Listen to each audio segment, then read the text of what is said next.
Emeren sukaldeko mahaia zabala da, eguzki begitan.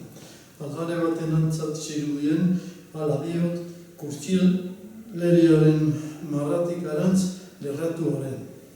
Agindu zidan bertan etxatzeko pauspez, bera erara usatuko zidala ametiz ituziura.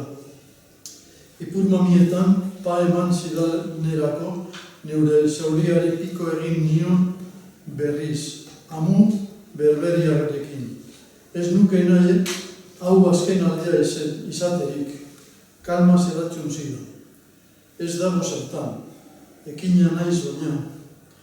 Emeren bizitzan interferentzia bat izateko eskubidea ukatuko banion neure buruari banuenaren zintasuna proban jartzeko eskubidea ere sentatia izanik.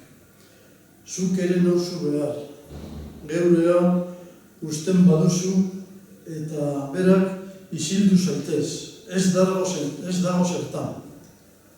Amets zenbakia 2011ko ekainaren 5, Leio Arina. Bigarren ametsean emeken norbait doa, jai batera edo. Alkandora beltza jantzi du, ezin ederrago ikusten dut, gizon tantaia Leio aurrean. Berarekin noala esan, eta ezetz, bere kabuz doala. Tiradizo jasanezina sentitzen du beraren garantz. Bat batean konturatzen nahi, Leioa arriskutsua dela niretzat, eta harineketan ihes egiten dut. Izerritan esnatu nintzen, kamisoiaren tirantetako bat apurtuta. Arnazestutaka eta buruko minez. Ertzainaren zirkitutatik sartzen ari ziren, izpiak atz zorrotzak legez sentitu nituen lokietan. Burutik zaude, lastana, esan eta esan. Bilbon nengoen orduan, egunero berba egiteko ohitura genuen arren.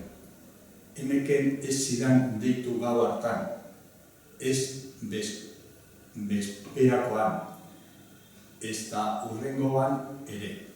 Neu ere ez berari, ez nion inoiz deitzen. Aizeago konprenditu duzu soldadura haren sarean euria izatea laket nuela, esaten baizu.